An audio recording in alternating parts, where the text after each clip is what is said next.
When it was first announced, the 5v5 game mode was extremely hyped, and everyone was eagerly waiting for the release of this highly anticipated feature. Yet, just a short while after the buzz of the release, it feels like all 5v5s are now are just gimmick game modes meant for cheesy comps to gain an insane amount of trophies, rather than the fun and innovative game mode that many people thought it to be. In this video, I'm going to take a look at the 5v5 game modes, what went wrong with them, and how I think Brawl Stars could have handled them better.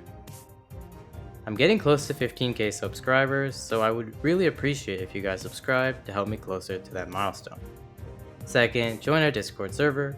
We have some fun stuff to do there, like our very own 1v1 ranked called Gauntlet, where you can win Monster Omiko and more Brawl Talk skins in the future, or simply just have fun. And finally, consider becoming a channel member if you're interested in supporting out the channel and have ample disposable income for some cool perks, like watching videos early or getting to decide on future video ideas. With that out of the way, let's get into the video. Let's be honest here, 5v5 was always one of the most highly anticipated and requested features in Brawl Stars, and it makes sense. Eventually, the 3v3 aspect of Brawl Stars would sort of tire out, and to keep people engaged, different game modes that explore different ideas like Showdown and Duels would have to be made, and such is the case with 5v5s. And unlike Showdown or Duels, 5v5 wouldn't really be a downgrade from those modes. Sorry Showdown and Duel fans, and would make the regular gameplay of Brawl Stars even more chaotic and fun, bringing new and innovative strategies into play with the new mode. To make 5v5 seem even more hyped, another one of the big issues with Brawl is that you're only limited to playing with 3 total people, unless in a friendly battle.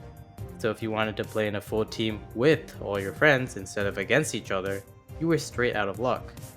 5v5s could fix this, letting you play with 2 more people. Finally, many MOBAs already employ 5 or more characters facing off against each other, and even though Brawl Stars is unique in its way of only having 3 characters, it would definitely be really interesting to see it explore the traditional bigger teams with its own twist, given the unique playstyles of the brawlers in the game. With all of these reasons, it's no wonder why 5v5s were so hyped, and even more so when the official announcement that 5v5s would be coming to the game. So hyped, in fact, that one of the biggest creators in Kairos made an entire video themed around the announcement that 5v5s would be coming. Okay, I think I'm overdoing it now, but there is a point to all of this glazing. I'm showing how much potential and hype that 5v5 had before its release. Finally, on December 12th, 2023, 5v5 was officially released into the game, with 3 modes: Wipeout, Gem Grab, and Brawl Ball, which was already a bad omen for the future of 5v5s. 5v5 Wipeout is basically the exact same as regular Wipeout, but just an increase in the number of kills required to 20. Gem Grab 5v5 is a little more complicated, however. There are several maps in which there are 2 gem spawners, and several maps where there is 1 gem spawner. But overall, you need to grab 20 gems instead of 10 in order to win. There are some other increased numbers in the mode, like once 39 total gems, and not 29, are in play, no more gems are allowed to be picked up, and a 30-second countdown begins with the team holding the most gems at the end of the countdown winning. Finally, once 20 gems, and not 15, are lying on the map, the mine will no longer produce any gems until a gem is picked up. Finally, there's 5v5 Brawl Ball, with the main difference being that the goals are laid out horizontally and not vertically like 3v3 Brawl Ball. Now that you guys know how each mode works, let's start talking about them a little more. But before that, there was one huge problem plaguing each of these modes: ice. Imagine a permanent loose super placed around basically the entire map, and you've got one of the Wipeout 5v5 maps, Slippery Road. While no other map really had it this bad, they still had their fair share of ice. But why was the ice so bad? Well, imagine making a larger map, though with twice the people, but there were certain sections of the map that would render you useless if you went there. This was the case with the 5v5 modes with ice. If you stepped on the ice, you would basically be a sitting duck, as you would have no control over your movement, and the enemies would have an easy target practice with you. This basically forced you to stay away from these areas, meaning that there were a lot of people, but not a lot of space, which meant people would have to group up, meaning, well, you'll see. With that out of the way, let's talk a little about each mode. 5v5 Wipeout was no doubt the best mode out of all of these, or at least would have been the best mode if it weren't for the ice. But ice aside, this translated very well from 3v3 to 5v5. The concept of a big team deathmatch was not a new one, and had always worked well before, and it was no different with Brawl Stars.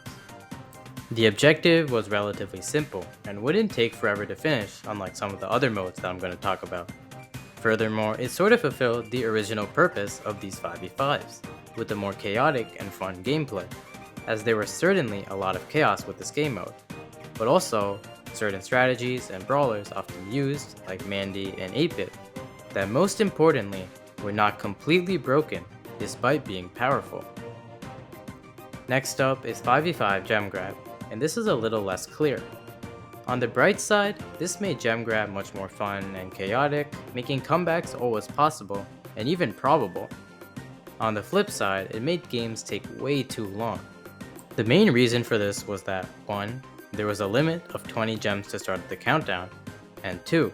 There was much more people likely to be holding gems, as there's going to be less communication between teammates, and 2 different gem spawners if the map allows for it. And finally, 3. Countdowns will be stopped much more frequently. Why?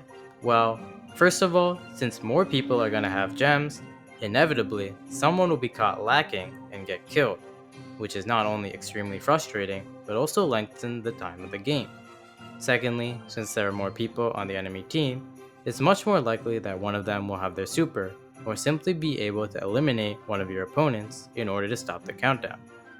Overall, 5v5 Gem Grab just took way too long and relied a lot on your teammates for success in this game mode, which, with 4 other teammates, was not going to happen. Finally was 5v5 Brawl Ball. To be honest, this should not have been made a 5v5 game mode. In theory, this should have been great, making it football or soccer to us Americans. Game mode even closer to the traditional 11v11 should have been a better version, employing new strategies with attackers, defenders, and midfielders potentially. Yet, it somehow turned worse. But why? Well, the main problem was that it was just too difficult to score. Due to the sheer number of players you had to go through to score, even an increased goal size couldn't make scoring that much easier. Furthermore, the respawn times were basically the same, so even if you did manage to get several kills, all the remaining enemies had to do was stall for just a little bit, and then the remaining enemies would return back, and the stalemate would continue. Furthermore, even when someone did manage to score, it would be in the stupidest way possible. It would either be from an annoying team wipe, which I'll talk a little bit more about shortly, or just sneaking up and supering the ball into the very edge of the goal, scoring a silly and undeserved goal. Okay, I might be slightly biased against this mode, and I don't play it often, so let me know if I'm wrong for those who love this game mode. Now, let's talk about team wiping, and more importantly, Fang. It's hard to believe one brawler made an entire game mode unplayable, but let's be real, it's not unbelievable at all. At this point in time, Fang had recently gotten his own hypercharge, which made him the best brawler in the game, and allowed him insane team wipe ability. Remember what I said earlier about the ice causing people to group up a lot? Well, guess who took advantage of this? Who else but the Iron Fist of Brawl Stars, Fang. In fact, it was likely to see more than one Fang on each team, simply because of how good he was with his hypercharge. Single-handedly, he made 5v5 game modes horrible to play, and even with his eventual nerf, he's still one of the best brawlers in the 5v5 game modes, purely for the team wipe capabilities. Finally, let's talk about what truly was the final nail in the coffin for 5v5s. 5v5 Knockout. This was not part of the original 3 5v5 game modes, but was later released in April of 2024. So what made 5v5 Knockout different than 3v3? Well, for each depth that a team had, the remaining members of the team would get more powerful. For the first depth, there would be a 25% buff to all stats. For the second depth, there would be a 66% buff, for the third, a 149% buff, and finally, for the fourth death, there would be a 398% buff.